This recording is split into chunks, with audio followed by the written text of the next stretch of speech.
Բարև ձեզ, այս ժամի նորությունները ներկայացնում Հորիզոն լրատվականը 9 հոկտեմբերի 5-շաբթի։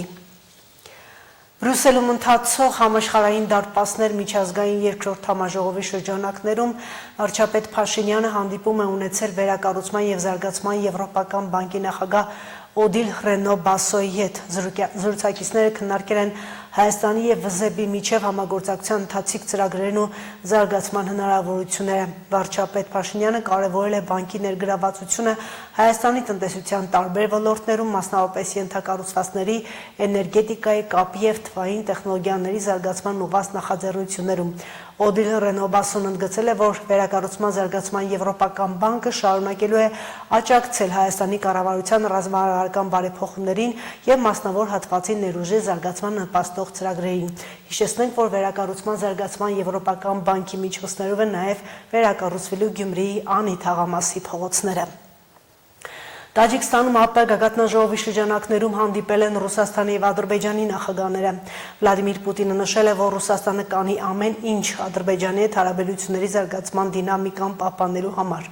Ռուսաստանի նախագահն ընդգծել է, որ Ռուսաստանն ամեն կերպ աջակցում է ադրբեջանական ավիաուղիների ինքնաթիռի կործանման պատճառների հետաքննությանը, նշել հանգամանքները, որոնք հանգեցրել են աղետի։ Առաջին այն է, որ երկնքում եղել են հենց ուկրաինական անօդաչու թռչող սարք։ Մենք ուղեկցում ենք միանգամից 3 անօդաչու թռչող սարք, որոնք ողջերբության գիշերը հատել էին Ռուսաստանի Դաշնության սահմանը։ Երկրորդ պատճառը հենց Ռուսաստանի ՀՕՊ համակարգի տեխնիկական խաբակումներն են եղել, նշել է Պուտինը։ Նրա խոսքով արձակված հրթիռներն ուղղակիորեն չեն հարվածել ինքնաթիռին, այլ դրանց բեկորները։ Ալիևը իր հերթին շնորհակալություն է հայտնել ռուս գործընկերոջը ինքնաթիռի աղետի հետ կապված իրավիճակն անձնական վերահսկողության տակ պահելու համար։ Ադրբեջանի նախագահը վստահություն է հայտնել, որ հանդիպման ուղերձները դրական կընդունվեն երկու երկրների հասարակությունների կողմից։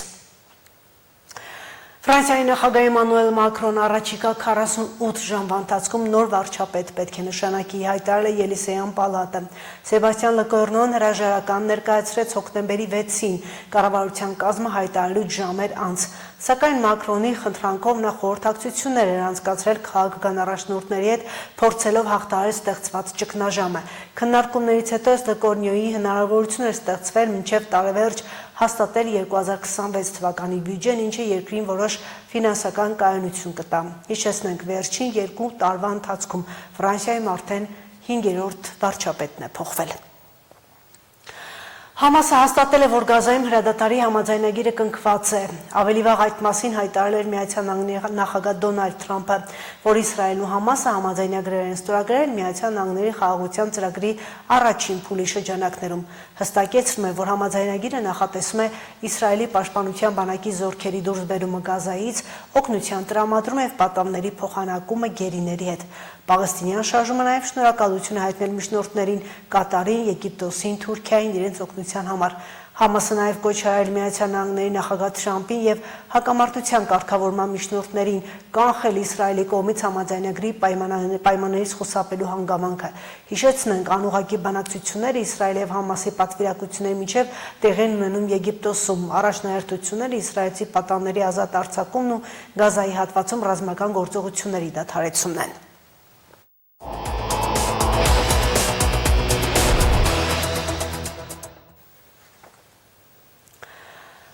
Կարկուտից 40-ից 100% վնաս կրած 8 մարզերի հողօգտագործողները մասնակի փոխհատուցում կստանան։ Խաղող մթերողներին կտրամադրվի մինչև 50%-ի չափի բյուջետային երաշխիք։ Սուբվենցիոն ծրագրերով էլ մարզերին հերթական գումարը կհատկացվի։ Այս որոշումները կայացվել են կառավարության այսօրվա նիստում։ Կառավարությունը եւ 2024 եւ 2025 թվականներին կարկուտի հետևանքով պատճառված վնասի դիմաց մասնակի փոխհատուցում կտրամադրի Արագածոտնի, Արարատի, Արմավիրի, Գեղարքունիքի, Լոռու, Շիրակի, Տավուշի եւ Սյունիքի հողօգտագործողներին, որոնց հողամասերում կարկուտի վնասը կազմել է 40-ից 100%։ 24 թվականին կարկուտահարության հետևանքով ընդհանուր վնասված ցանկատարածությունները եւ այգետարածքները կազմել են մոտ 13000 հեկտար, իսկ 25 թվականին ավելի քան 11800 հեկտար։ Փոխհատուցման չափի հաշվարկը կատարվել է մշակաբույսերի մշակության հիմնական ծախսերի հիման վրա, որպեսզի կայունացվի գյուղացիական տնտեսությունների ֆինանսական վիճակը եւ ստացած միջոցների հաշվին հաջորդ գյուղատնտեսական տարում կազմակերպվի գյուղատնտեսական գործունեություն։ Պապոյանն ասաց, որ այն ֆերմերները, որոնք կառավարության կողմից արդեն ստացել են ծախսերի փոխհատուցում, կառնանացան մշակաբույսերի մշակության համար 2024-ից 25 թվականներին չեն կարող դիմել կարկուտի վնասի փոխհատուցում ստանալու համար։ Եթե այգին վնասվել է 100%-ով, ապա ծիրանի դեպքում 301.840 դրամ, կարտոֆիլը 446.950 դրամ, բանջարաբոստանային մշակաբույսերը 130.900 դրամ, աշնանացան ցորենը 55.328 դրամ։ Աջակցությունից օգտվելու համար շահառուները մինչև 25 թվականի հոկտեմբերի 31-ը դիմում են համայնքին, վերջիններս էլ մինչև նոյեմբերի 10-ը ամփոփում են ստացված դիմումները եւ ներկայացնում մարզային հանձնաժողովներ, որոնք 3 աշխատանքային օրվա ընթացքում քննարկում են ներկայացված ակտերն ու հիմնավորումները եւ ներկայացնում հանրապետական հանձնաժողովի հաստատմանը։ Պապոյանը նաև տեղեկացրեց, որ գյուղատնտեսության ապահովագրության համակարգի լավարկման նպատակով իրականացվում են քննարկումներ եւ ուսումնասիրություններ անհրաժեշտ փոփոխությունների ենթարկելու այն համակարգը, որը 2024-ից 25 թվականներին կիրառելիության խնդիր է արձանագրել։ 2024 եւ 2025 թվականներին այդ համակարգը հասանելի չի եղել մեր գյուղացիական տնտեսությունների համար։ Եվ ընդունելով, որ դրա պատճառները պետք է լավ հասկացված լինեն եւ մեխանիզմները համապատասխանաբար վերանայվեն, դեռևս նախորդ տարի, բայց այս տարվա սկզբին հատկապես ինտենսիվությամբ կենտրոնական բանկը եւ կառավարությունը աշխատում են, որպեսզի այդ համակարգը բերեն այնպիսի վիճակի, որ հնարավոր լինի գործարկել նորացված արդյունավետ համակարգ եւ մենք վերադառնանք ապահովագրական համակարգին։ Փոխվարչապետն ասաց, որ այն պահից, երբ հայտարարվի ապահովագրական համակարգը գործարկելու մասին, ֆերմերներն էլ սպասումներ չեն ունենա, որ պետք է կառավարությունը կարկուտի հասցրած վնասները հատուցի ըստ փաստի, այլ պետք է նրանք օգտվեն այն հնարավորությունից, որ ընձեռում է ապահովագրական համակարգը։ Գևորգ Պապոյանն էլ հավելեց, որ այժմ ուսումնասիրում են գյուղատնտեսական ապահովագրության ոլորտին առնչվող իսպանական ու թուրքական փորձը, որը համարվում է եթե ոչ լավագույնը, լավագույններից մեկը գյուղատնտեսության ապահովագրության ոլորտում։ Հաջորդ նախագիծը կրկին գյուղատնտեսության ոլորտի մասին է, որը վերաբերում է խաղողի մթերումներին եւ մշակվել է մթերողների առաջարկների հիման վրա։ Բանն այն է, որ խնդիրներ են առաջացել շրջանառու միջոցների պակասի, վարկային ծանրաբեռնվածության եւ գրավի սակավության պատճառով, ինչը խոչընդոտում է մթերումների ֆինանսավորումը։ Եվ այսպես առաջարկվում է կատարել լրացումներ գյուղատնտեսական հումքի մթերումների վարկերի սուբսիդավորման ծրագրում։ 2025 թվականի սեպտեմբերի 1-ից մինչև դեկտեմբերի 30-ը խաղողի մթերումների համար տրամադրվող վարկերի դեպքում, եթե չկա բավարար գրավ, կառավարությունը կտրամադրի մինչև 50% բյուջետային երաշխիք, բայց ոչ ավելի քան 2024-ի արտահանված արտադրանքի արժեքը։ Բյուջետային երաշխիքները տրամադրվում են առանց ապահովման լրացուցիչ միջոցների, առավելագույնը մինչև 27 ամիս մարման ժամկետով։ Շահառուի կողմից իրականացված վարկի հիմնական գումարի մարումներն առաջնային կարգով ուղղվում են բյուջետային երաշխիքներով ապահովված պարտավորությունների մարմանը։ Նախագծով սահմանված է նաև, որ խաղողի վարկեր ներգրավելու համար խաղողագործների հետ կնքվող պայմանագրերի մինչև սեպտեմբերի 1-ը սահմանված ժամկետը երկարաձգվել է մինչև նոյեմբերի 1-ը։ Այս նախագծով խաղողի մթերումներ իրականացնող տնտեսվարողներին լրացուցիչ վարկային միջոցներ ներգրավելու համար ապահովման միջոցի ոչ բավարար մակարդակի դեպքում կտրամադրվեն բյուջետային երաշխիքներ եւ հնարավորություն կտրվի ներգրավելու լրացուցիչ վարկային միջոցներ ընթացիկ տարվա խաղողի մթերումների գործընթացն առանց խոչընդոտների ապահովելու նպատակով, ինչպես նաև հնարավոր կլինի մթերումների ընթացքում կնքել պայմանագրեր այն խաղողագործների հետ, որոնք դեռ մթերման պայմանագրեր չունեն։ Ընթացիկ տարում արտադրված խաղողի համախառն բերքը զգալիորեն գերազանցում է նախորդ տարվա ցուցանիշը։ Խաղողի մթերումները սկսվել են օգոստոս ամսվա 3-րդ տասնօրյակից, մթերումներ են իրականացվել շուրջ 50 մթերման կետերում, այսօրվա դրությամբ մթերվել է շուրջ 167,000 տոննա խաղող, նախորդ տարվա նույն օրվա 147,000 տոննայի համեմատ, այսինքն 20,000 տոննա արդեն ավել է մթերվել։ Եվ նախատեսվում է, որ պլանավորվում է, որ մինչև 200,000 տոննա այս տարի խաղող կմթերվի։ Գոնե առ այսօր սա այն արդյունավետ գործիքներից մեկն է, որ մի կողմից օգնել է, որ մեր կազմակերպությունները անհրաժեշտ չափով վարկային ռեսուրսներ ներգրավելով ապահովեն խաղողի բնականոն մթերումների ընթացք, եւ մյուս կողմից մենք չենք ստեղծել այնպիսի ռիսկեր,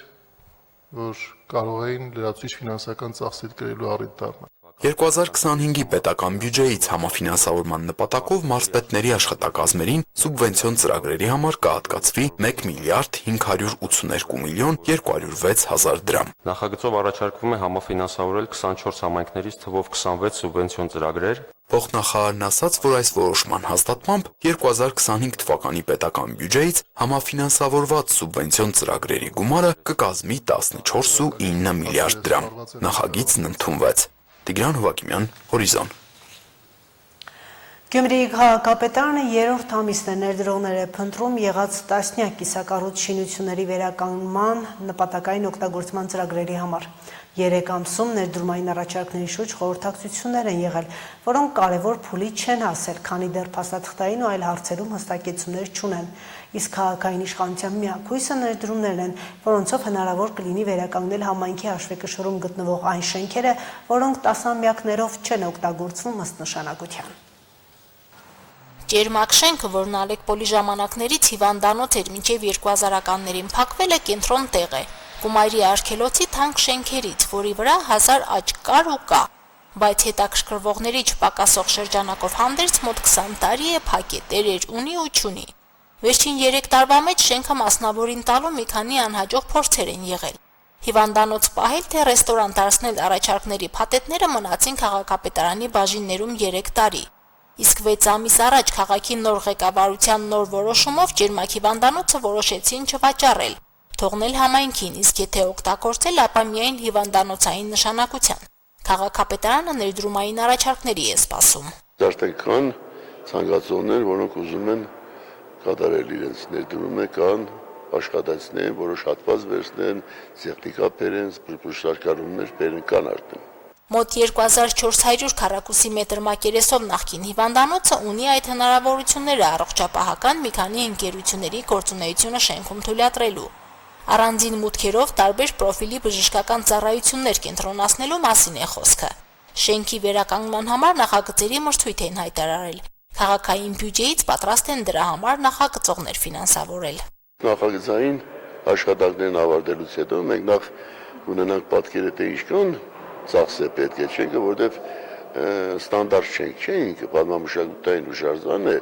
եւ հուշաստացություն է։ Երկուսն էլ շատ բարձր ռիսկանության աշխանի շենքեր են, դրա համար մենք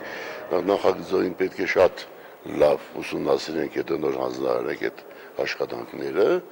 Հիշենք, թե 3 տարի առաջ բժշկական պրոֆիլի ինչպիսի ծրագրային առաջարկներ են եղել։ Դրանցից մեկը ներկայացրել էր Գյումրիի ավստրիական մանկական հիվանդանոցի նախկին տնօրենը։ Աշոտ Կուրղինյանն այդ նախագծով 1 միլիարդից ավելի ներդրում էր պատրաստ կատարել, իսկ արդյունքում քաղաքն ունենալու էր ժամանակակից բազմապրոֆիլ բժշկական կենտրոն, բացի եղած միակ Գյումրի բժշկական կենտրոնից։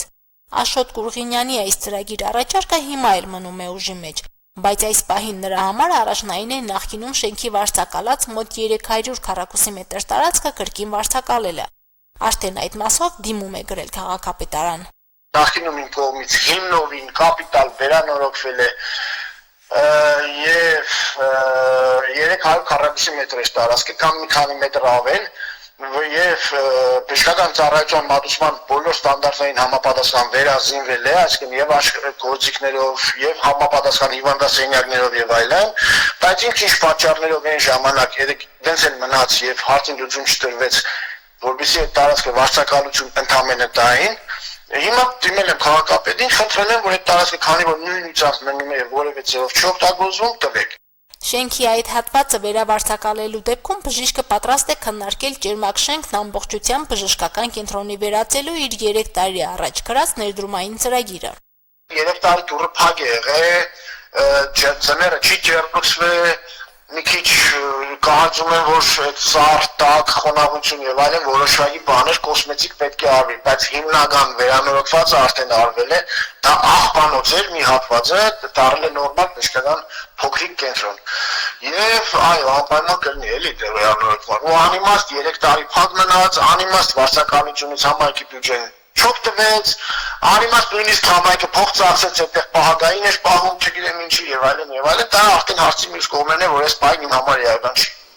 Հիմա քաղաքային իշխանության որոշելիքն է ում եւ ինչ պայմաններով նպատակային օգտագործման հանձնել ամենահին հիվանդանոցի շենքը։ Բայց պետական սեփականություն հանդիսացող շատ շենքեր կան Գյումրիում, որոնք համայնքին վերադարձնելու մասին որոշումներ չի ստացել քաղաքապետարանը։ Ըստ այդմ տնօրինման իրավունք չունի։ Մի քանի ամիս առաջ եմ դիմել պետական գույքի կառավարման կոմիտեին շինություններից 10-ը Գյումրիին փոխանցելու առաջարկով։ Պատասխաններ դեռ չեն ստացել, այդ ցանկում են նաև 8-րդ զինվորական թաղամասի կիսակառույց շենքերը։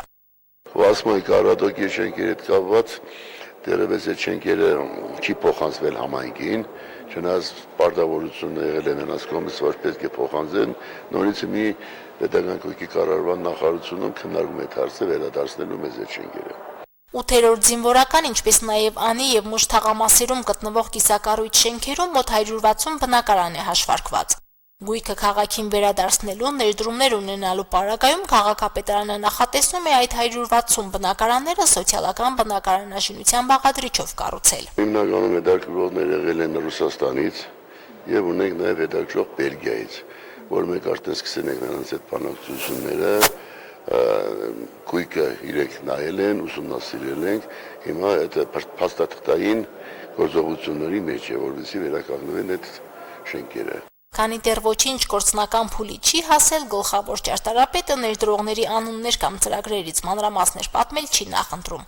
Հենրիկ Գասպարյանը միաժամանակ չբացառեց, որ Անի եւ Մուշ թաղամասերի կիսակառույցները վերակառուցեն համայնք ներդրող համաֆինանսավորմամբ։ Մարինե Դերբինյան, Արարատ Ծատուրյան, Հորիզոն։ Եվ եղանակի մասին հարավ-արևմուտքից արևադարձային տաք օդային հոսանքների ներթափանցման պայմանավորված հոկտեմբերի 8-ին եւ 9-ին հանրապետության տարածքում գրանցվել է անոմալ բարձր ջերմային ֆոն։ Օդի օրական միջին ջերմաստիճանը կլիմայական նորմայից բարձր է եղել 5-ից 8 աստիճանով, որը համարվում է անոմալ տաք։ Այս օրեր հանրապետության մեծ մասի համար դարձել են ամենատակը օդերեուտաբանական դիտարկումների ամբողջ պատմության ընթացքում։ Հոկտեմբերի 9-ին ջերմաստիճանային ռեկորդներ են գրանցվել մի շարք օդերեուտաբանական կայաններում։ Այս մասին տեղեկացնում են հիդրոօդերեուտաբանության մոնիտորինգի կենտրոնից, տեղեկացնում նաև, որ վաղվանից օդի ջերմաստիճանը կնվազի մինչև 10 աստիճանով։ Այսքան այս ժամի համար, ծանոթացեք նորությունների ժամը 20-ին։